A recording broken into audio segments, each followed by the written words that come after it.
Good evening, everyone. My name is Charles Rockefeller. I'm a proud trustee of the Asia Society.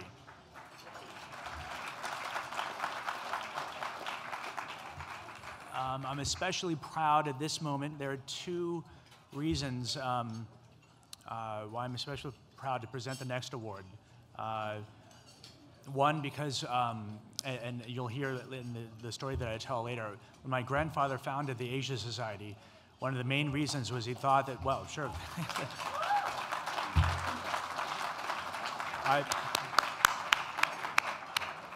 It was an amazing clairvoyance. When he founded the Asia Society, one of the main reasons that he said he was doing it was that art could serve as a common language between the United States and Asian countries. And so that is one theme that I'll be talking about. And the other is that I'm personally sort of psyched to present this award because music is a big deal in my life. I've always been a big music fan, and it's meant a lot to me. I'm going to watch my words carefully. With Tom Freston, I was consulting earlier about what would sort of work well, and I thought it goes well. But on August 1st, 1981, MTV went live around the United States. I remember exactly where I was sitting at that moment. You know the story, a huge success, cultural phenomenon, the most powerful youth brand in the world. And I personally thought it was interesting how a few years ago, the 25th anniversary of MTV, they chose not to acknowledge their own 25th anniversary, as most would be the obvious choice to do, but rather they sort of kept it relevant. For a long time, MTV was all about promoting Western pop music, spreading the work of American and British artists around the world that we all know. But something was missing. The world knew about American music, but America didn't know about the music of the rest of the world, as has been our tendency too often in other ways as well. Go forward 2 decades, and a story you may not know, actually. In an apartment building in Dubai, a successful Honda employee sits down to watch some TV. He flips around and finds MTV. It's David Bowie's video, the year 1983, for the song Let's Dance, which I'm sure everyone knows, a video I referenced when I went to Sydney, Australia a long time ago. I remember that part of the video was filmed there. I wanted to go where I saw the David Bowie video footage. He'd heard the song before, but had never seen it, had images attached to it. Or had never seen or even heard of MTV at all. Fascinated, wound up spending the rest of the night watching MTV, which I did many nights in my life as well. And before YouTube, I would just keep watching MTV until the video I wanted to see came on again. I had that time. So soon after, he quit his job, headed out of the Middle East, hightailed it, and became one of the oldest unpaid interns MTV has ever had, and that's saying a lot. The man's name is Nusrat Durrani. He's sitting right there.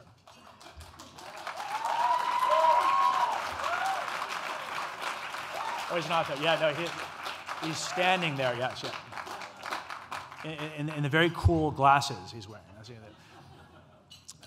As much as he loved MTV, he hadn't been in America long before he realized that for all the interest in Bowie and Bruce Springsteen and Guns N' Roses and all the rest, his own colleagues and neighbors at MTV didn't know the music from Asia or the rest of the world, especially Asia. Nusrat took that spark and lit a fire with it. Through a combination of passion and business acumen, he helped to transform MTV into a truly global and multicultural institution. MTV now includes platforms for South Asian, Korean, Chinese, and other Asian artists, all a part of what's known as MTV World.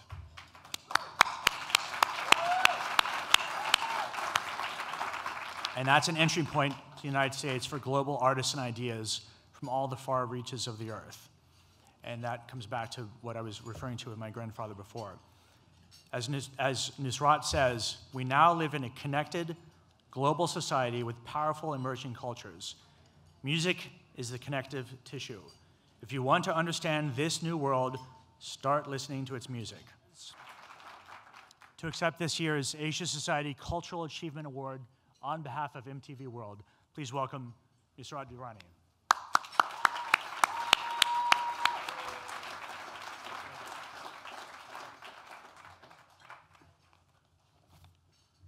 Wow. I actually thought, to tell you the truth, I thought this evening is going to be quite easy because, we're from MTV and it's not going to be that hard to, sound cool and show some cool video. And then, I met Charles and, we talked about music and Charles took me down a list of all the records that came out in 1991. Smashing Pumpkins, Gish, Achtung Baby, U2, the first Pearl Jam album, the Black album from Metallica, and it kind of blew my mind and freaked me out a little bit. And then during dinner, we were speaking with Josette, and I thought, maybe, there's something I can say to Josette that could be cool. And, we started talking about bikes, and she said that she's been riding motorcycles since the 1970s. And that didn't go well. So, I don't know. I wrote a speech thinking this is going to be an easy audience to win over. So please forgive me if this isn't as entertaining and cool and hip as I thought it might be. But Charles, thank you so much. That was a great introduction. It is truly humbling to be here in such stellar company. And perhaps now, when I send her a photograph of this event, my mother will stop asking me to get a real job. Because I think I do have a real job. But seriously, growing up in Lucknow in India, 10,000 miles away from New York City, I had a vision of America, rendered by the writings of Jack Kerouac and the songs of Bob Dylan.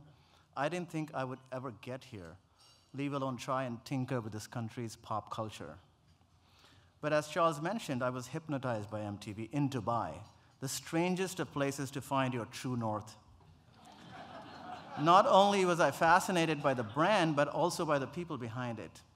I thought that, like me, they were mad dreamers, music junkies who took crazy risks and didn't know the beautiful havoc they were about to bring into the world.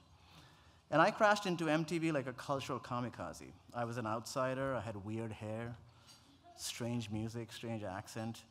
But what surprised me was that the world's most famous youth brand, watched by over 1 billion people, didn't bring back to the US all the cool music from the world it had so profoundly influenced. And it seemed like an opportunity to me. I've tried in a humble way to correct that, and the central idea behind MTV World is to be a platform for musicians from around Asia and the globe and bring color, beauty, and song from the rest of the world into America. We've made small changes that will hopefully lead to us becoming a more open and accepting culture. I've been fortunate to work for Viacom, an extraordinary and truly innovative company that supported my vision and gave me the best job in the world. But to embark on anything that is against the grain, against what the experts say, is challenging.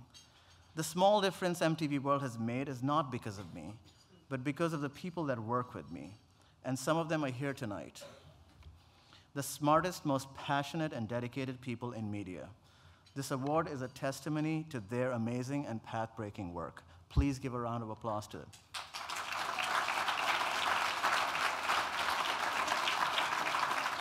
And finally, I want to thank the Asia Society. You are the original pioneers, the model and inspiration for a lot of the work that MTV World is doing. You've promoted and showcased Asia and its culture long before it became cool or the business opportunity it now is. For MTV World to receive the Cultural Achievement Award from the Asia Society is a true honor, and thank you so much for that.